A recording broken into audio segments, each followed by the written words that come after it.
Hello दोस्तों, मैं हूं आकाश। आज की कहानी 9 सितंबर 2019 को अनीता अपनी सहेली से मिलने ग्रेटर नोएडा गई थी। अगले दिन अपराह्न 2 बजे जब वह दिल्ली के लाजपत नगर में स्थित अपने फ्लैट में पहुंची तो वहां का खौफनाक मंजर देखते ही उसके मुंह से चीख निकल गई। उसके पैर दरवाजे पर ही ठिठक गए। उसके live in partner Sunil Tamang की लहूलुहान लाश फर्श पर पड़ी थी। उसकी गर्दन से खून निकलकर पूरे फर्श पर फैल चुका था, जो अब जम चुका था। अनीता ने सबसे पहले अपने फ्लैट के मालिक ए.के. दत्ता को फोन कर इस घटना की जानकारी दी। ए.के. दत्ता पास की ही एक दूसरी कॉलोनी में रहते थे, लिहाजा कुछ देर में वह अपने लाजपत नगर वाले फ्लैट पर पहुंचे, जहां बुरी तरह घबराई अनीता उनका इंतजार कर रही थी। सुनील की खून से सनी लाश देखने के बाद उन्होंने घटना की जानकारी दिल्ली पुलिस के कंट्रोल रूम को दी तो कुछ ही देर के बाद थाना अमर कॉलोनी के थाना प्रभारी अनंत कुमार गुंजन पुलिस टीम के साथ मौके पर पहुंच गए और घटनास्थल की जांच में जुट गए। उन्होंने डॉग स्क्वाड और फोरेंसिक टीम को भी बुला लिया। घटनास्थल की फोटोग्राफी और वहां पर मौजूद खून के धब्बों के नमूने एकत्र करने के बाद थाना प्रभारी अनंत कुमार गुंजन ने तहकीकात शुरू की। मृतक सुनील की गर्दन पर पीछे की तरफ से किसी तेज धारदार हथियार से जोरदार वार किया गया था, जिससे ढेर सारा खून निकलकर फर्श पर फैल गया था। कमरे के सभी कीमती सामान अपनी जगह मौजूद थे, जिसे देखकर लगता था कि यह हत्या लूटपाट के लिए नहीं बल्कि रंजिशन की गई होगी। उन्होंने अनीता से पूछताछ की तो उसने बताया कि वह और सुनील पिछले 1 साल से इस फ्लैट में लिव इन पार्टनर के रूप में रह रहे थे। वह एक ब्यूटी पार्लर में काम करती थी, जबकि सुनील एक रेस्टोरेंट में कुक था। लेकिन कई महीने पहले किसी वजह से उसकी नौकरी छूट गई थी। कल रात 11:30 बजे किसी जरूरी काम से वह अपनी सहेली से मिलने ग्रेटर नोएडा गई थी। रात को वह वहीं रुक गई थी। रात में उसने फोन पर काफी देर तक सुनील से बातें की थीं। आज दोपहर को वह यहां पहुंची तो देखा फ्लैट का दरवाजा खुला था और अंदर प्रवेश करते ही उसकी नजर सुनील की लाश पर पड़ी थी। इसके बाद उसने अपने मकान मालिक को फोन कर इस घटना के बारे में बताया तो उन्होंने यहां पहुंचने के बाद इस घटना की सूचना पुलिस को दी। थाना प्रभारी ने मकान मालिक ए.के. दत्ता से भी पूछताछ की तो उन्होंने भी वही बातें बताईं जो अनीता ने बताई थीं। सारी कार्रवाई से निपटने के बाद थाना प्रभारी ने लाश पोस्टमार्टम के लिए भेज दी और थाने लौटकर सुनील की हत्या का मामला दर्ज कर लिया। इस केस की गुत्थी सुलझाने के लिए दक्षिण पूर्वी दिल्ली के डीसीपी चिन्मय बिस्वाल ने कालाकाजी के एसीपी गोविंद शर्मा की देखरेख में एक टीम का गठन किया, जिसमें थाना प्रभारी अनंत कुमार गुंजन, एसआई अभिषेक शर्मा,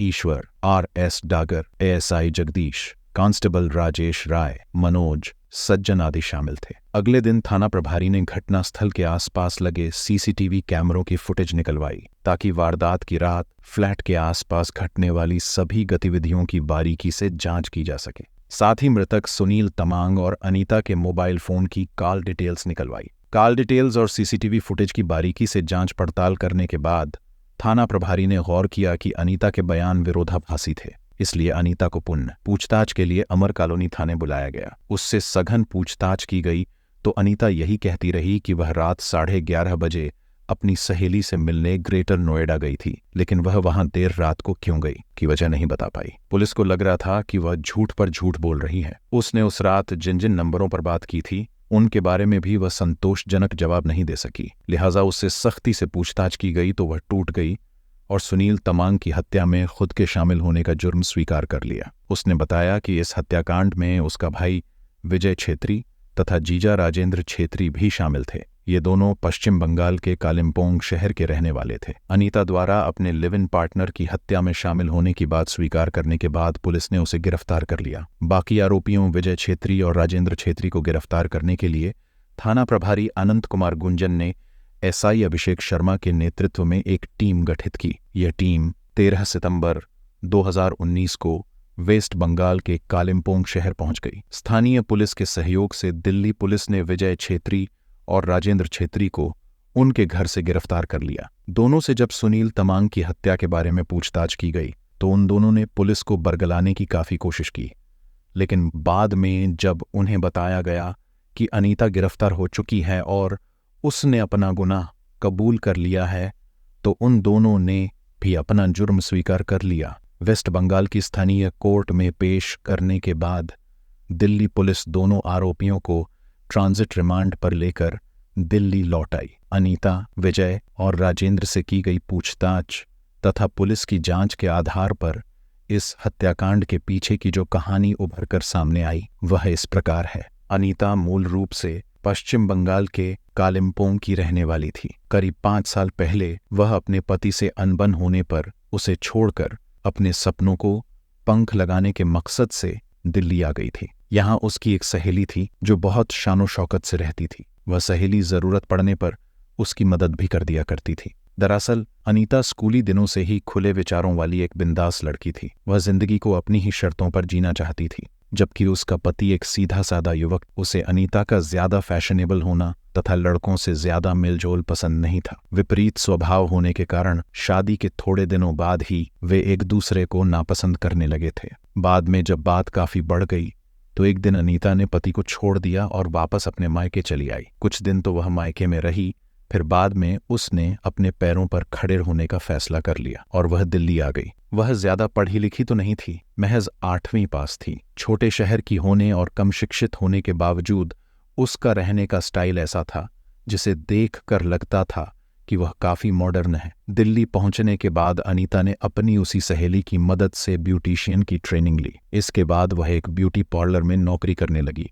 नौकरी करने से उसकी माली हालत अच्छी हो गई और जिंदगी पटरी पर आ गई। इसी दौरान एक दिन उसकी मुलाकात सुनील तमांग नाम के युवक से हुई जो नेपाल का रहने वाला था। उसकी मां कुल्लू हिमाचल प्रदेश की थी। 28 वर्षीय सुनील दक्षिणी दिल्ली के साकेत में स्थित एक रेस्टोरेंट में कुछ दिनों तक दोस्ती के बाद वह सुनील को अपना दिल दे बैठी। सुनील अनीता की खूबसूरती पर पहले से ही फिदा था। एक दिन सुनील ने अनीता को अपने दिल की बात बता दी और कहा कि वह उसे दिलो जान से प्यार करता है। इतना ही नहीं, वह उससे शादी रचाना चाहता है। अनीता उसके दिल की बात जानकर खुशी से झूम उठी। उसने सुनील से कहा कि पहले कुछ दिनों तक हम लोग साथ रह लेते हैं, फिर घर वालों की रजामंदी से शादी कर लेंगे। इसकी एक वजह यह भी थी कि अभी पहले पति से अनीता का तलाक नहीं हुआ था।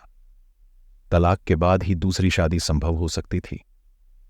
कोई 4 साल पहले अनीता ने सुनील तमांग के साथ चिराग दिल्ली में किराए का मकान लेकर रहना शुरू कर दिया। दोनों एक दूसरे को पाकर बेहद खुश थे। सुनील अनीता का काफी ख्याल रखता था। अनीता भी सुनील के साथ लिव इन में रहकर खुद को भाग्यशाली समझती थी। सुनील न केवल देखने में स्मार्ट था, बल्कि एक अच्छे पार्टनर की तरह उसकी प्रत्येक छोटी छोटी बात का विशेष ध्यान रखता था। अनीता भी सुनील की खुशियों का खूब ख्याल रखती थी। वह अपनी तरफ से कोई ऐसा काम नहीं करती थी जिससे सुनील की कोई भावना आहत हो। अनीता और सुनील 3 सालों तक चिराग दिल्ली स्थित इस मकान में रहे। इस बीच जब अनीता की पगार अच्छी हो गई तो वह चिराग दिल्ली से लाजपत नगर आ गई। यहाँ वह ए के दत्ता के फ्लैट में किराए पर रहने लगी। यहाँ उसका फ्लैट 3री मंजिल पर था। इतने दिनों तक लिव इन रिलेशन में रहने के कारण दोनों के परिवार वाले भी उनके संबंधों से परिचित हो गए थे। अनीता का भाई विजय छेत्री जब तक कालिम्पोंग से दिल्ली में उसके पास आता रहता था।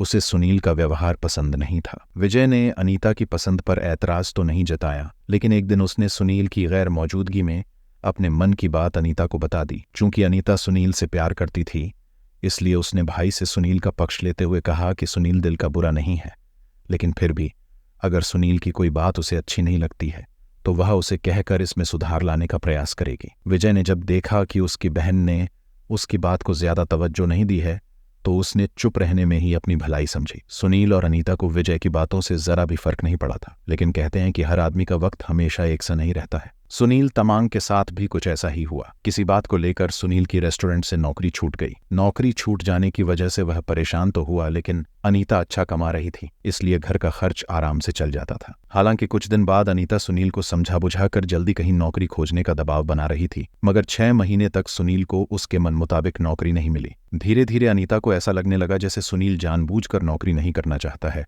और अब वह उसके ही पैसों पर मौज करना चाहता है। ऐसा विचार मन में आते ही उसने एक दिन तीखे स्वर में सुनील से कहा, सुनील, या तो तुम जल्दी कहीं पर नौकरी ढूंढ लो, अन्यथा मेरा साथ छोड़कर यहां से कहीं और चले जाओ। हालांकि अनीता ने यह बात सुनील को समझाने के लिए कही थी, लेकिन उस दिन के बाद सुनील के तेवर बदल गए। उसने अनीता से कहा कि वह उसे छोड़कर कहीं नहीं जाएगा और फिर भी अगर वह उसे जबरन खुद से दूर करने की कोशिश करेगी तो उसके पास अंतरंग क्षणों के कई फोटो मोबाइल पर पड़े हैं जिन्हें वह उसके सगे संबंधियों के मोबाइल पर भेज देगा, जिसके बाद वह कहीं भी मुंह दिखाने लायक नहीं रहेगी। रुपयों की तंगी तथा सुनील की धमकी को सुनकर अनीता कांप उठी। इस घटना के कुछ दिनों बाद तक अनीता ने सुनील को नौकरी ढूंढने पर जोर देती रही, लेकिन सुनील पर इसका कोई फर्क नहीं पड़ा। अंत में अनीता ने कालिम्पोंग स्थित अपने भाई विजय को अपनी मुसीबत के बारे में बताया तो विजय गुस्से से भर उठा। उसने अनीता से कहा कि वह जल्द ही सुनील नाम के इस कांटे को उसकी जिंदगी से निकाल फेंकेगा। भाई की बात सुनकर अनीता को राहत महसूस हुई। विजय को सुनील पहले से नापसंद था।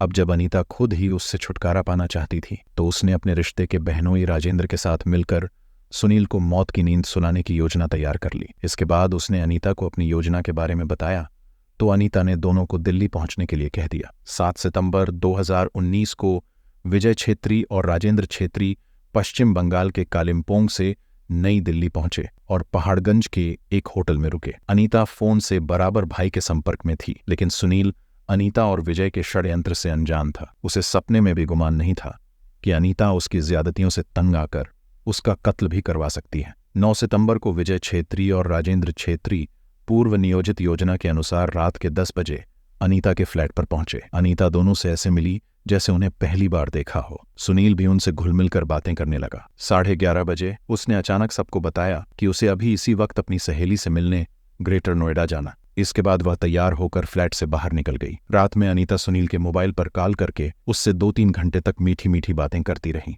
तड़के करीब 4 बजे जैसे ही सुनील सोया तभी विजय ने राजेंद्र के साथ मिलकर उसकी गर्दन पर चाकू से वार किया। थोड़ी देर तड़पने के बाद जब उसका शरीर ठंडा पड़ गया तो दोनों वहां से आनंद विहार के लिए निकल गए, क्योंकि वहां से उन्हें कालिम्पोंग के लिए ट्रेन पकड़नी थी। आनंद विहार जाने के दौरान रास्ते में विजय ने खून से सना चाकू एक सुनसान जगह पर फेंक दिया। आनंद विहार स्टेशन से रेलगाड़ी द्वारा वे कालिम्पोंग पहुंच गए। इनसे विस्तार से पूछताछ करने के बाद अगले दिन 16 सितंबर 2019 को थाना प्रभारी अनंत कुमार गुंजन ने सुनील तमांग की हत्या के आरोप में उसकी लिव इन पार्टनर अनीता, विजय छेत्री तथा राजेंद्र छेत्री को गिरफ्तार कर कोर्ट में पेश किया, जहां से तीनों को तिहाड़ जेल भेज दिया गया। मामले की जांच थाना प्रभारी अनंत कुमार गुंजन कर रहे थे। दोस्तों, इस घटना को सुनाने का उद्देश्य किसी का दिल दुखाना नहीं है, किसी को परेशान करना नहीं, बल्कि आपको जागरूक करना है, आपको सचेत करना है। दोस्तों, इस पूरी घटना के बारे में आपकी क्या राय है कमेंट बॉक्स में जरूर बताएं, और अगर हमारी मेहनत पसंद आई हो तो इस वीडियो को लाइक करते हुए शेयर भी करें। अगर आपने अब तक चैनल को सब्सक्राइब नहीं किया है तो हमारे चैनल को सब्सक्राइब कर लीजिए। धन्यवाद।